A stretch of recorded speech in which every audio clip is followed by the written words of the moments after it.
అండి అందరూ ఎలా ఉన్నారు? Hearty welcome to my channel Vani the vlogger. So ఈ వీడియో వచ్చేసి మన సంక్రాంతి వ్లాగ్ అనమాట. సంక్రాంతిది ఇప్పుడు పోస్ట్ చేస్తున్నా.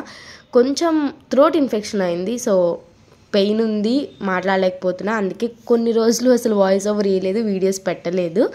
సో ఈరోజు మన సంక్రాంతి వ్లాగ్ని చూసేద్దాము. ప్రతి ఇయర్ సంక్రాంతి వ్లాగ్లో మీకు ఏం చెప్తాను నేను, మేము ఆ రోజు మా ఇంట్లో ఎలా పూజ చేసుకుంటాము అన్నీ చెప్తాను కదా. సో ఇయర్ మాత్రం అలా కాదు, కొంచెం డిఫరెంట్గా మా ఫ్యామిలీ గురించి చెప్తాను. సో మార్నింగే లేచి స్నానం చేసి రెడీ అయిపోయాము. అండ్ తీక్షని కూడా నేను రెడీ చేస్తున్నా, బుజ్జిగా బొట్టు పెట్టేసి. తీక్షణ ఎలా ఉన్నాడు ఈ ట్రెడిషనల్ వేర్లో, ఎలా ఉన్నాడో చెప్పేయండి నాతో కమెంట్స్ లో. డ్రెస్ డ్రెస్ బాగుంది కదా, బాగుందా బాగుందా నా డచ్ బాగుందా? బాయ్ హ్యాపీ సంక్రాంతి అని చెప్పు.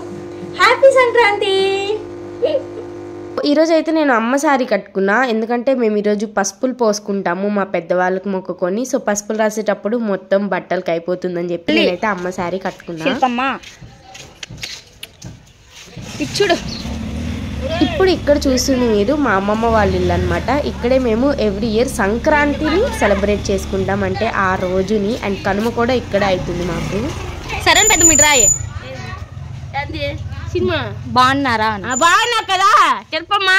బాగున్నావు కదా? బాగున్నా. తీక్షు బాగున్నావా? అది నువ్వు ఏంటి నవ్వుతారు వా, అది నువ్వునే నవ్వుతాను. మరి అమ్మ పప్పట్టుకొచ్చేస్తాను కదా పప్ప. తాత అబ్బా నిన్ను అడుగుతారు అందరూ మీ తాతయ్య ఎలా ఉన్నాడని. అమ్మో, నేను వీడియోస్ పెడతా కదా, అందరూ మీ తాతయ్య ఎలా ఉన్నాడని అడుగుతారు. నీతో వీడియోలు చేయమంటారు తాత, నీతో వీడియోలు చేయమంటారు. బాగున్నారా అని అడుగు. బాగున్నారా అని అడిగే. ఎవరు ఉన్నారు అక్కడ? వాళ్ళు తర్వాత చూస్తారులే, బాగున్నారా నువ్వను. అమ్మ బాగున్నారా? మీరందరూ కులాసుకున్నారా?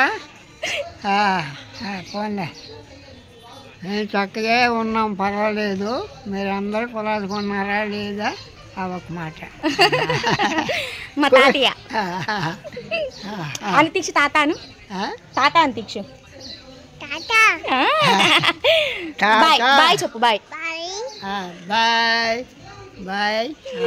మీరు ఎప్పుడు అడుగుతారు కదా మా తాతయ్య గురించి, అందుకే ఈరోజు ఖచ్చితంగా మా తాతయ్యతో మాట్లాడిపించాలని చెప్పి మాట్లాడిపించాను. సో ఫస్ట్ మీరు చూసారు కదా, తను మా పెద్దమ్మ, అంటే మా అమ్మ కంటే పెద్దనే. సో తనకి కొంచెం బ్రెయిన్ అనేది సరిగ్గా పనిచేయదన్నమాట. సో అందుకని నో మ్యారేజ్, అందుకని మా పెద్దమ్మని ఇంట్లోనే ఉంచేసుకున్నారనమాట. అమ్మమ్మకి తాతయ్యకి మొత్తం 8 మెంబర్స్ పిల్లలు. 2 అయితే పుట్టినప్పుడు చనిపోయారంట, ఇప్పుడు 6 మెంబర్స్ ఉన్నారు. మా అమ్మ వాళ్ళు 4, మామయ్య వాళ్ళు 2 అనమాట. ఇప్పటికీ ఎలా ఉంటారంటే ఏ కష్టంలో అయినా ఏ సంతోషంలో అయినా అందరూ ఒక్కటేలాగా కలిసి ఉంటారు. సో ఈ రోజుల్లో వీళ్ళలా ఉండడం చాలా రేర్ గా చూస్తాం మేము. నేనైతే ఇప్పటికీ మా మామయ్య వాళ్ళని చూస్తే మేము ఎంత లక్కీ అని ఫీల్ అవుతాము. ఫ్రెండ్స్, ఫ్యామిలీ మెంబర్స్ అందరు ఇంతే అంటారు, మీ ఫ్యామిలీ చాలా గ్రేట్, అందరూ ఒక్కటే చోట కలిసి బాగుంటారని చెప్పి. దీనంతటికి వీళ్ళందరూ ఇలా ఉండడానికి మంచిగా ఫౌండేషన్ వేసింది మాత్రం మా అమ్మమ్మ మా తాతయ్యనే. సో వాళ్ళు వీళ్ళని చూసుకున్నది, వీళ్ళకి నేర్పించిందే వీళ్ళు ఇప్పటికీ ఫాలో అవుతున్నారు. మా మామయ్య వాళ్ళు మమ్మల్ని ఎలా చూసుకుంటారు అంటే వాళ్ళ పిల్లల కంటే మమ్మల్ని ఎక్కువగా చూసుకుంటారు అనమాట. అంత ఇష్టం మేమంటే. మమ్మల్ని, మా అమ్మ వాళ్ళని, మా నాన్న వాళ్ళని అందరినీ వాళ్ళు అంత బాగా చూసుకుంటున్నారంటే పక్కన నుంచి మంచిగా మా అక్క వాళ్ళు కూడా సపోర్ట్ వల్లే వాళ్ళు కూడా అంత బాగా చూసుకుంటారు అనమాట. జాయింట్ ఫ్యామిలీస్ అంటే ఖచ్చితంగా అడ్జస్ట్మెంట్స్ అనేవి ఉంటాయి, అవి బోత్ సైడ్స్ నుంచి వస్తేనే వాళ్ళ ఫ్యామిలీ అలాగే కంటిన్యూ అవుతుంది. ఒక్కళ్ళ వైపు నుంచి ఎంత ట్రై చేసినా అది ఇంత బాగా ఉండదు. బూజే బూజే అమ్మ బూజే.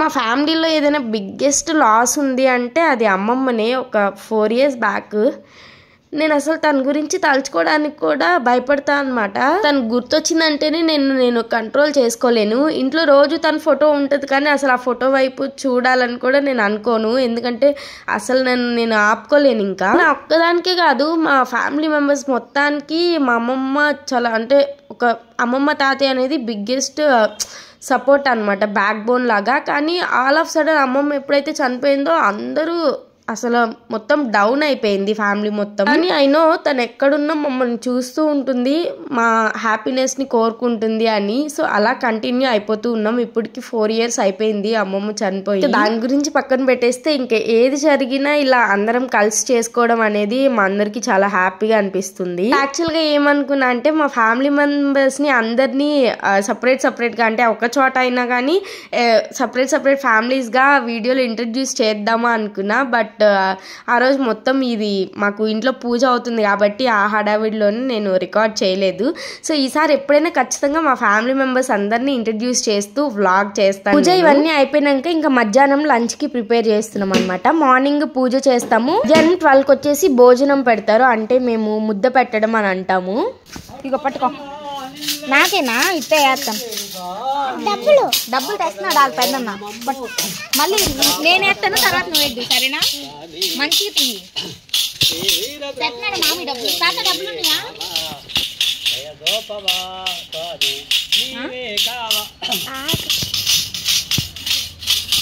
తాత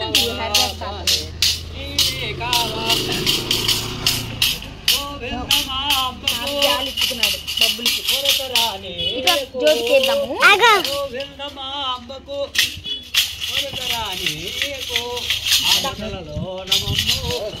కాపాడవా స్వామి ఆపదలలో నమో కాపాడవా స్వామి శ్రీ వీర స్వామి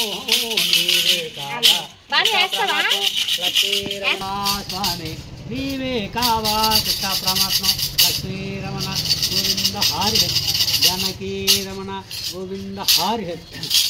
ఇలా మీ సైడ్ కూడా హరిదాసులు వస్తారా? అసలు వీళ్ళు ఉంటారని మీకు తెలుసా లేదా అనేది నాతో కమెంట్ చేయండి. ఇదైతే ఇంకా మా ఇంట్లో మా అమ్మ కూడా వాళ్ళ పెద్దలకి మొక్కుతుంది అనమాట. ఇలా ఆ రోజు పూజ చేసినప్పుడు మన దగ్గర ఉన్న కొత్త బట్టలు అన్నిటికీ పసుపు బొట్టులు పెట్టి ఇలా దేవుడి దగ్గర పెట్టి కనుమ రోజు వేసుకుంటాం మేము మామూలుగా. ఇంకా ఈసారి సంక్రాంతి మంగళవారం పడింది కాబట్టి గ్రామ దేవతకు కూడా ఇక్కడ చూడండి ఎంత మంది పూజ చేస్తున్నారో. నార్మల్గా అయితే 1-2 members చేస్తారు, కానీ ఈరోజు పండగ ప్లస్ మంగళవారం రావడం వల్ల అందరూ పూజ చేస్తున్నారు. మాట్లాడతాడంట, సో వినండి. దీక్ష మాట్లాడు. బాగున్నారా అని అడుగు. పెట్టాను, అడుగు. ఏం చేస్తున్నారు? అమ్మా వీడియో నచ్చిందా?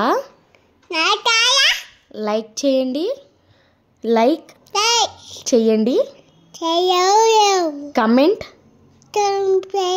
చేయండి, సబ్స్క్రైబ్ చేసుకోండి, మర్చిపోకండి.